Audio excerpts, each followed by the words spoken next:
Assalamualaikum warahmatullahi wabarakatuh. Hai anak kelas 4, apa kabar kalian di rumah?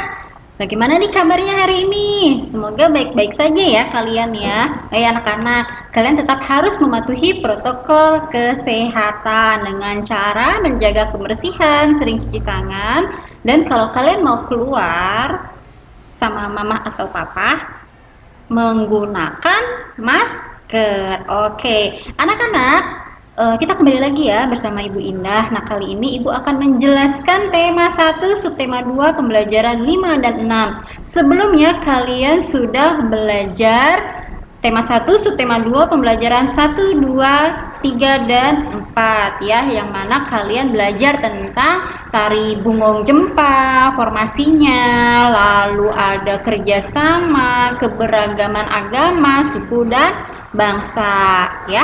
Nah, kalian sudah siap untuk pembelajaran 5 dan 6? Oke, kalau sudah siap, pasti sudah siap dong ya. Oke, kita lanjut. Ya, anak-anak. Nah, di sini ada tari bungong jempa. Kalian sudah praktek kan kemarin ya? Anak-anak tahu tidak? Tari bungong jempa itu dapat ditampilkan dalam formasi duduk atau berdiri loh. Nah, yang kemarin kan kita belajar formasi berdiri ya, formasi dasarnya. Nah, yang ini di gambar ini, anak-anak ini sedang belajar tari bungong jempa dalam formasi duduk. Oke, paham ya? Kemudian, anak-anak tahu tidak? Ada berapa banyak sih agama di Indonesia? Ayo, masih ingat nggak nih? Waktu kemarin kan Ibu sudah menjelaskan ada sekian agama loh yang diakui di Indonesia. Ayo, masih ingat nggak? Iya, masih ingat kan? Iya, ternyata ada 6 agama yang diakui di Indonesia. Apa saja sih 6 agama tersebut? Masih ingat? Masih ingat? Masih dong ya? Iya. Yang pertama ada agama Islam, Kristen, Katolik, Buddha, Hindu, dan Konghucu. Ya Allah, pinter banget ya anak-anak Indonesia ini. Oke. Nah, keenam agama ini ya anak-anak ternyata mempunyai hari-hari besarnya. Apa sih hari besar itu? Ya hari perayaan dong ya. Apa aja sih hari perayaannya? Yuk kita lanjut. Cap to the choose, cap choose. Yuk. Ya, di sini perayaan agama Islam ya. Nah, anak-anak, perayaan agama Islam itu banyak ya. Mayoritas di Indonesia itu kan Muslim ya, dan kalian mungkin ada yang Muslim juga. Nah, perayaan agama Islam itu ada Idul Fitri, Idul Adha, kemudian Maulud Nabi, ya, Tahun Baru Islam ya. Nah, contohnya yang Ibu tampilkan ini adalah hari raya Idul Adha. Seperti yang kemarin tuh kita lakukan, kita sholat di masjid, mungkin juga ada sholat berjamaah di rumah ya. Nah, setelah sholat kan ada ceramah, lalu setelah ceramah ada juga pemotongan hewan kurban. Oh iya, tidak lupa ada takbiran juga ya. Ayo, siapa di antara kalian yang berkurban atau ada yang mendapatkan daging kurban? Sudah selesai menyatenya atau masih lanjut menyate? Ya, jangan kebanyakan menyate ya.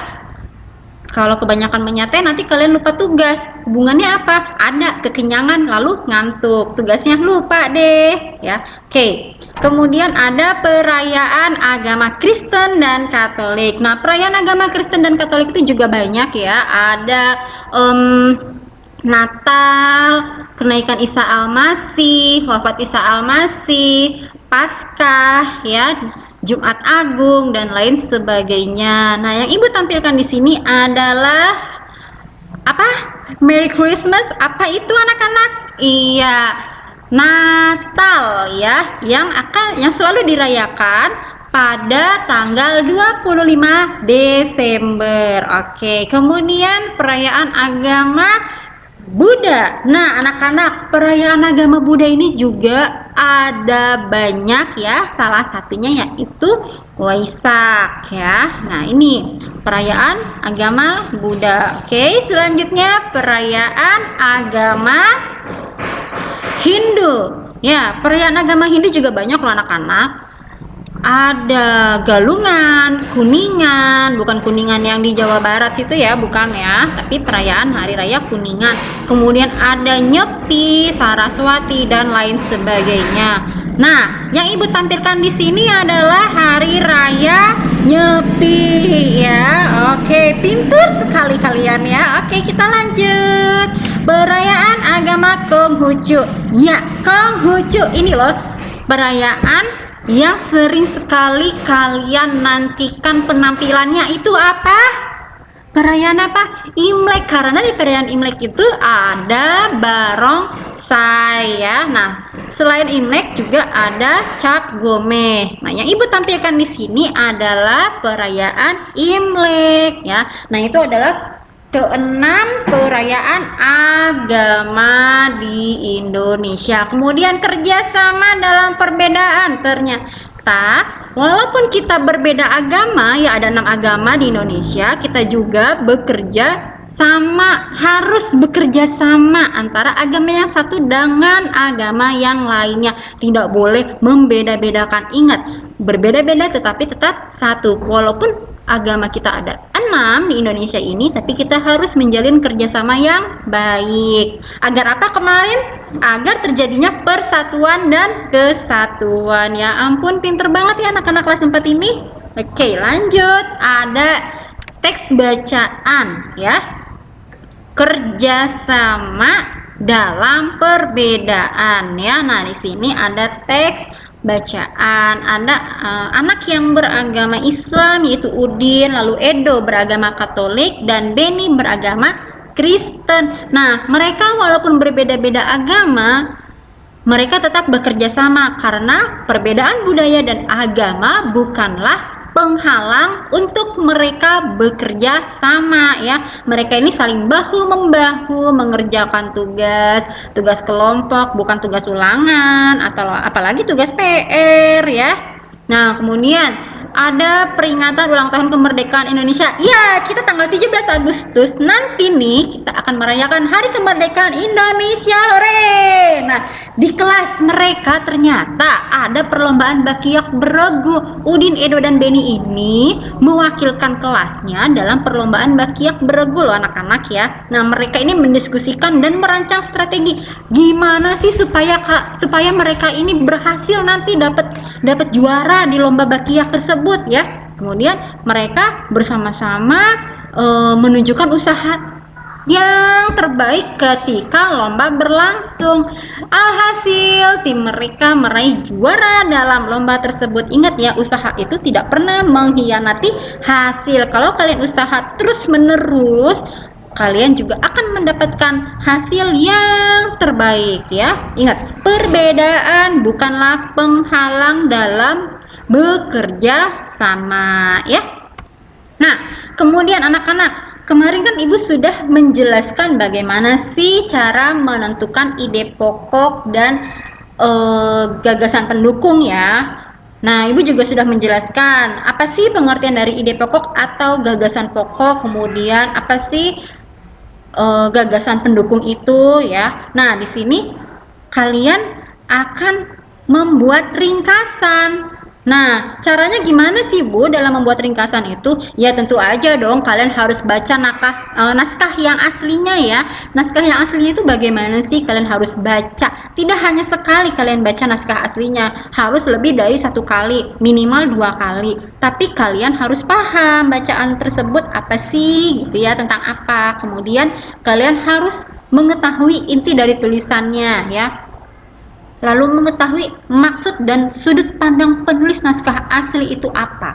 Nah, setelah kalian membaca naskah asli dan paham maksudnya, kalian mencatat gagasan utama. Kalian membaca lagi tuh tulisannya, bagian demi bagian, kalimat demi kalimat, paragraf demi paragraf, sambil kalian mencatat atau menentukan gagasan pokok dari setiap paragraf. Karena gagasan pokok inilah yang akan kalian gunakan untuk menyusun ringkasan ya. Kemudian yang ketiga yaitu kalian harus menggunakan kalimat yang baru. ya. Jadi harus menggunakan kalimat kalian sendiri, jangan kalimat yang ada di buku kalian pindahkan ke buku tulis seperti itu ya, jangan ya. Tapi kalian harus menggunakan kalimat kalian sendiri tanpa nih ya, tanpa merusak gagasan pokoknya, tanpa merusak inti dari permasalahannya. Oke. Kemudian kalian harus menggunakan kesan umum untuk membuat ringkasan, menyesuaikan urutan isi dengan naskah aslinya. Tuh, tidak boleh lepas dari naskah aslinya.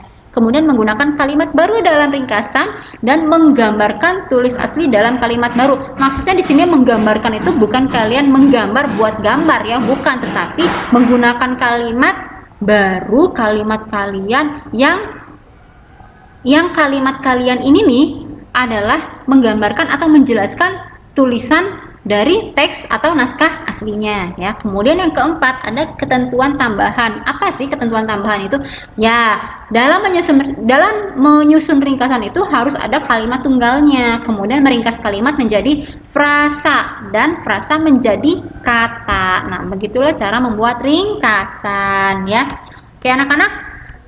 Nah, itu tadi penjelasan dari Ibu. Biasa setelah ada penjelasan akan ada pertanyaan. Oke. Nah, pertanyaannya kalian harus baca kembali cerita perbedaan bukanlah penghalang. Yang tadi itu teks yang tadi ya, perbedaan bukanlah penghalang. Kalian baca kembali, kemudian kalian membuat ringkasan dari cerita tersebut ya. Kalian tulis di buku tulis. Oke. Kemudian tulisannya harus yang bagus ya, jangan yang acak-acakan. Hayo.